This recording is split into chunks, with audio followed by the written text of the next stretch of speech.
I don't know. Why is it not working for me? Oh, fudge sickle. It's not. Oh, I'm live. It's looked like it's live now. Let me get off. Yay. Are you there? I think we've done it. I'm going to share it Okay. over on Sunny Side Up. I am on a delay on mine. Oh, because Okay. I'm on. Okay. Now I got it. I was looking at it on Facebook. Oh, good. Yay. Oh my gosh, we did it. Yay. Hi, Yay. everyone. As people will join us. We've done it. Yes, and I can hear you just fine. It's a miracle. Great. We're getting used to this Be Live platform. Hi. Thanks, Joanna, for Hey. the IT help. So, Yes. yeah, so as people kind of join us, and this is going to be able to be shared later. So if people weren't able to make it, then that's fine.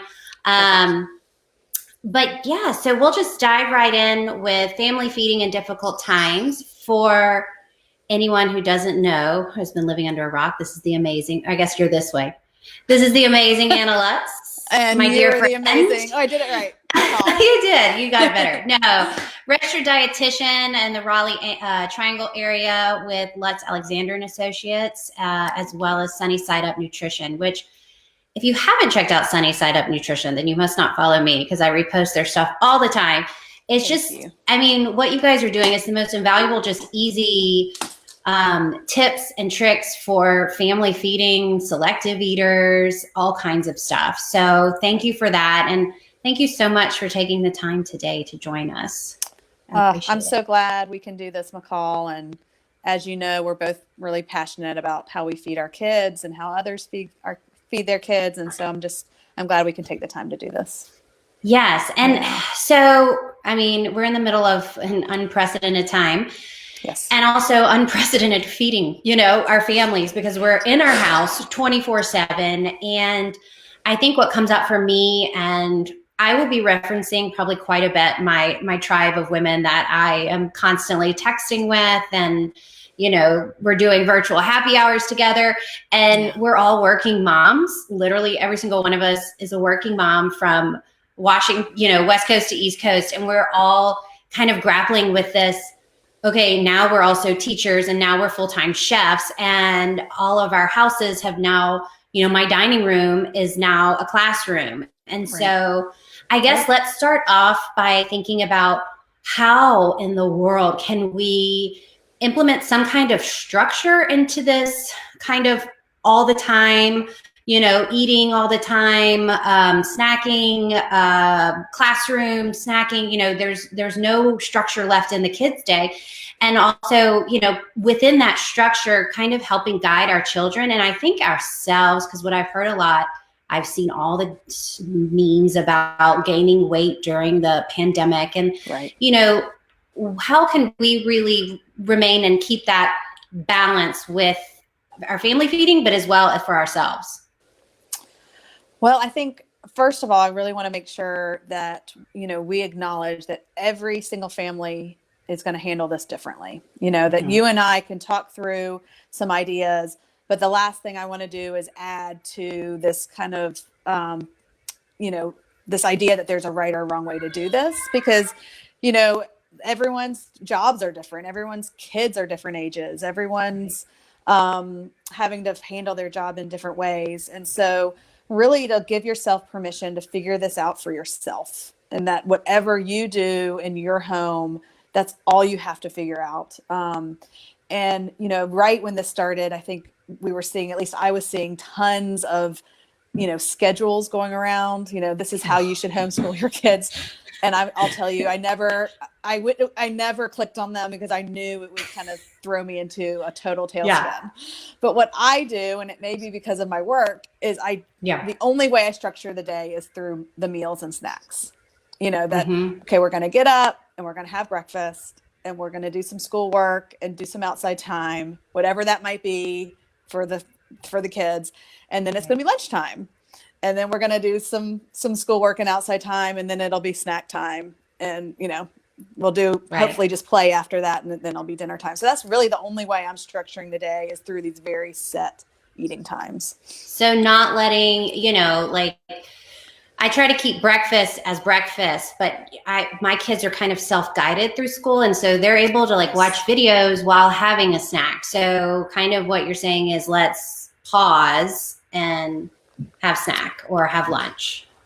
I think that's ideal. Again, Yeah. I think we've got to do what works for our family and what's best. Sure. The last thing I want to do is have a parent watch this and then feel guilty that they're letting their child eat while they're doing their schoolwork. But I think eating so much needs to involve us listening to our bodies, and we need a break from looking at our screens for a little bit. I think all of us are using screens more, and we have to. Our kids have to be on screens more. I don't criticize that, but if we can say, okay, let's just turn this off for 10 minutes, have a little snack, and let's go back to work. I think that would be an ideal situation, but I do acknowledge it's different for every family. It is definitely different. And every day is different. I think for us is kind of what we're finding. Like, one day Manning is doing great with like motivation and things like that. And the next day I'm having to like, okay, let's take more breaks. Something that's come up a lot is lunch burnout. The kids are tired of the same old turkey sandwich, PB&J. And so this was actually something that was on my tribe's text message today was, what else can I make my kids? And her boys are super selective. And my first thought, and I couldn't pull it up off the bat, but I think it was a while ago when y'all posted like really creative lunch ideas that don't always have to be a sandwich, chips, and cookie. It can be some like menagerie. So can you kind of like talk on that? Maybe give us some creative ideas especially for selective eaters. Absolutely. I like to put out kind of a bunch of things that can go on crackers, just put out some sliced cheeses, put out some fruit, different kinds of fruit, maybe some different jellies, and let people kind of put together what they want to on crackers. And so my more selective eater will just do the cheese on the cracker, and my more adventurous eater will try different combinations of different things. I'll include ham or pepperoni or that type of thing on there too. And I literally don't do more than just kind of lay it all out. So it's simple. I think doing, here's the balance of you don't want to complicate things too much, right? So it's okay to do a sandwich, but I'm hearing a sandwich again, Mom, like, come on. Yeah. So we've been doing, grilled cheese and tomato soup. We've been doing leftovers from the night before where I can actually heat things up, which is kind of nice. Mm-hmm. We've been doing a few kind of frozen things. I was able to make it out to Trader Joe's a few days ago. And so we've done a few of their kind of frozen. They have really great fish nuggets that all three of the kids love, which is surprising to me because I have very different eaters and they love them. I know you do. Yeah, and they all three, it's the hit. So then we started kind of brainstorming together. Like, this feels like a school lunch, right? Like fish sticks feels like a school lunch. What else could we do? So we kind of had fun brainstorming that. Oh, that's a good idea. Making things into like a school lunch, like cafeteria lady style. Exactly. Oh, I like that. Exactly. Yeah. What about, because people are having trouble finding protein, like chicken. Jordan went to the store. We did a big run. He did it on Sunday, and we could only buy 2 packs of chicken, which we were fine. We keep a pretty stocked freezer, but I know people that can't even find frozen chicken. So any kind of maybe alternatives when food is, they're restocking the shelves. So I hate to say food is scarce, but we're definitely seeing it's not as abundant as usual. Right. So it's good to kind of remember, well, what are our protein options? I think people are seeing meats being bought quicker off the shelves. So that would be, the chicken and beef and pork, and then fish. I think something to think about is a lot of places have frozen fish. So that's something to think about. Other sources of protein would be different dairy sources. So do you need to make a pizza, make, like I said, grilled cheese sandwiches or cheese toast? So that's another option. And then kind of looking at other plant-based proteins like beans, doing something with black beans, maybe something more kind of a Tex-Mex theme. Maybe doing a stir fry with some edamame, like frozen Mm-hmm. edamame is something you could look for. Yes, depending on the kids' preferences, some people are going to eat that and some people are not. But this may be a time that they're exposed to some new things, and you might be surprised. Yeah. You know, I've been surprised the last few days of some things my kids won't eat, and then other things they've never seen before. They're like, let's try it. You know, mom's bought all this strange stuff and put it in our freezer. It's all she could find. That's all she could find. Let's try it. What are some maybe ideas, like for my friend who has two really selective boys? Yeah. I have one. He's 8, and Lord help us. I mean, we're slowly turning a little bit of a corner, but Yes. it definitely is. I know. I mean, don't get too excited. Yeah. We like blueberry muffins now. So, Okay. but what is something, I think one of the things that I thought was neat that I've tried to do with Manning, and maybe talk to that. And I, think that everybody's kind of getting creative now because we're all at home. Taking the ice cube tray or an egg cart, and you put like little bites of foods or something like that. Mm-hmm. So maybe something that, because we're all at home, so maybe now's a good time Right. for some food exposure. So can you talk a little bit to maybe some ideas around food exposure for little ones? Absolutely. So I really recommend when we do food exposure, if it's for the point of kind of challenging an exposure, to do it at a non-eating time. Mm-hmm. So if it's a day that maybe you don't have as much schoolwork, or it could, you're supposed to come up with some science lesson or something, but to do it where the goal is not to get full. The goal is just to explore the food, so that you're not nervous. Your anxiety is not getting in the way of thinking, oh my gosh, this child needs to eat enough, and their anxiety isn't getting in the way. So you could just together fill up. It could be a tray. It could be, that has sections, like you said. It could just be a plate.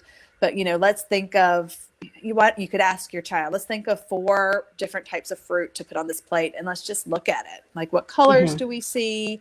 What do you smell? Would you be willing to lick it or not? To give them that out.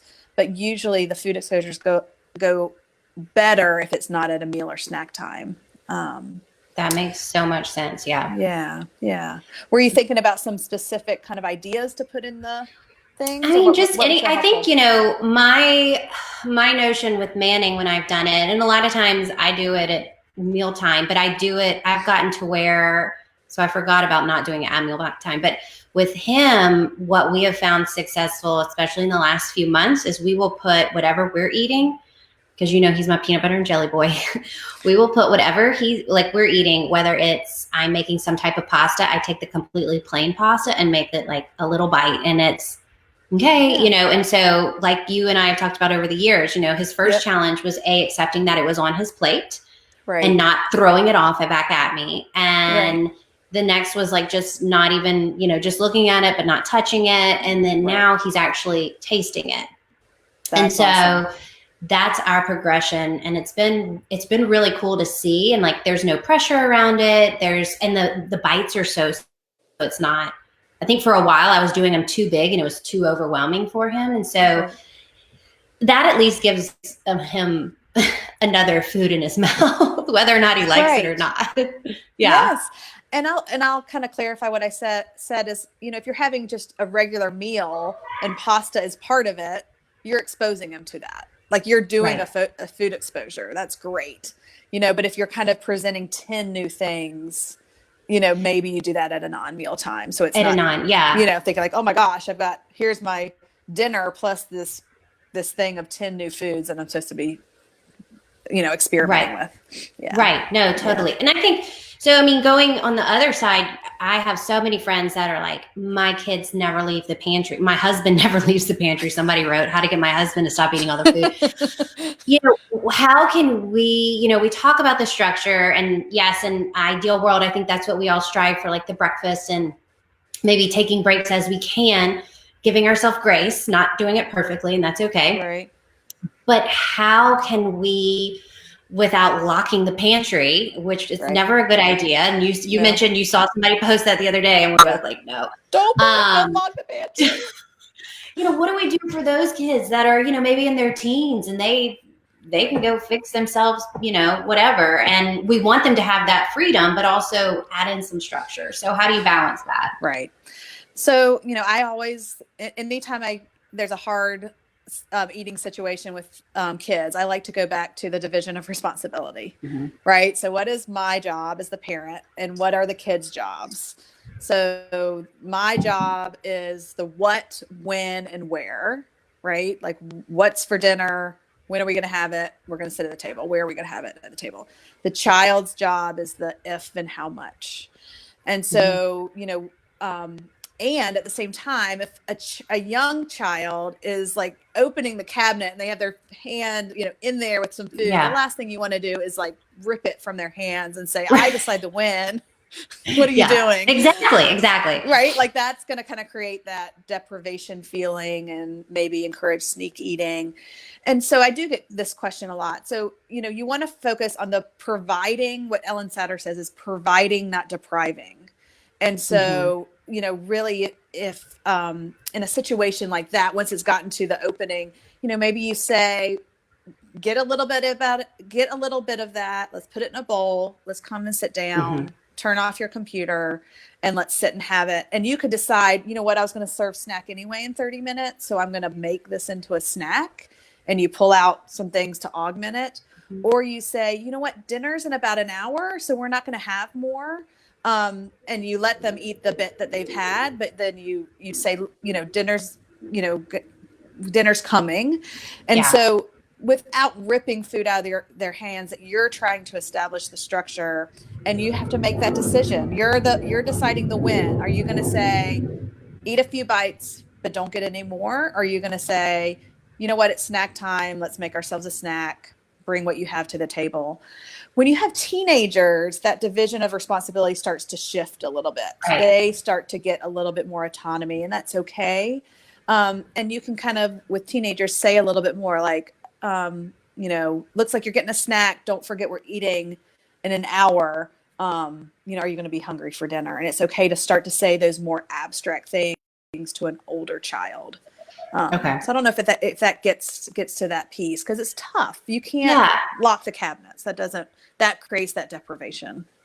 Yeah. And I think, always from being lucky enough to be friends with you and Shauna and so many others, and that I've gotten to where, okay, you want, I don't know, my kids are both, especially Marjorie, she loves food and loves new food. And so it's so exciting. So sushi all day. Every time we come back from the grocery store, she wants to eat whatever we bought, and so I just try to make it into, instead of, no, we can't have that now. Like you said, I think I don't know what it shifts in their little minds, but it's like having it in a bowl, sitting down and eating it. And she's like, okay, done. And if she wants more, I usually say, well, we'll have some after dinner or whatever it might be. Perfect. That's perfect. Yeah. It doesn't always go that easy, but that's kind of when my kids go into the pantry on their own. Well, Manning doesn't. Manning, I have the two polar opposites in that. Manning, and in fact, this happened the other day.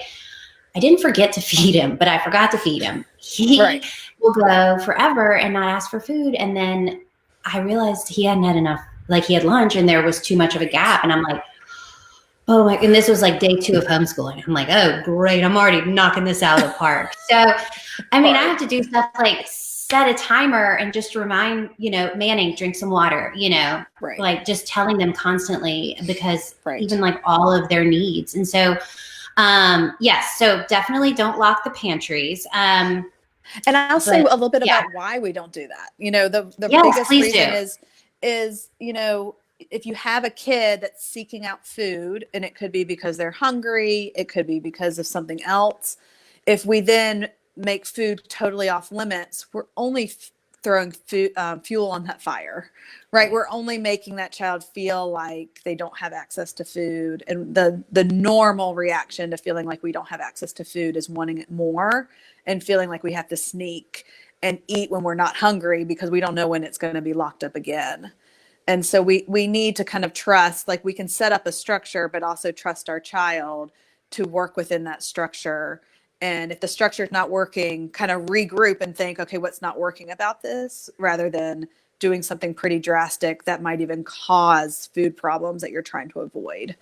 So I just kind of wanted to say why. No, I appreciate that. And like, I have a reaction because, growing up, food was food. We didn't really have restrictions, but there were certainly times that I remember, and I'm sorry, Mom, if you watch this, I love you. But I vividly remember, and it's funny what you remember about your childhood. My mom is a wonderful mom. But it was this ice cream pop or something. I was like in 5th grade, 4th grade that she had bought, and I wanted another one. And and she had that knee-jerk reaction that a lot of us have as parents, like, no, one is enough. You can't have any more. And it wasn't about like weight or anything like that. It was just that you have too much dessert. And I vividly remember her saying, like, you can't have, if you go have one more, I'm never going to buy them again. Wow. And it was like this, oh my God. Well, so then all of a sudden my little brain is starting to set up this good food, bad food. Maybe for folks, talk a little bit to that good food, bad food, and why we want to just have food as food, not food as, bribery or eat this to get this, or, kind of maybe talk about that for a minute. Sure. So, I think the good food, bad food thing is not about saying that all foods are nutritionally on this equal plane, right? Most of the people watching this are adults, and we get that. But we can teach our kids that certain foods are more, quote, nutritious and certain foods are not by just how often we offer them, right? So you offer the dessert, the yummy ice cream, and someone says it's after dinner, they have one, and you might say, can I have another? Absolutely, can have another. Let's have one tomorrow night. I don't want them all to get gone in one day. That's a really different message of you're not allowed to have two. They're bad for you. Which sets up in this little brain, and I know you know all this, but it sets up in the little brain. That kids' brains cannot grasp that abstract concept of it's ice cream is not as nutritious and it's okay to eat it. That's a very abstract concept.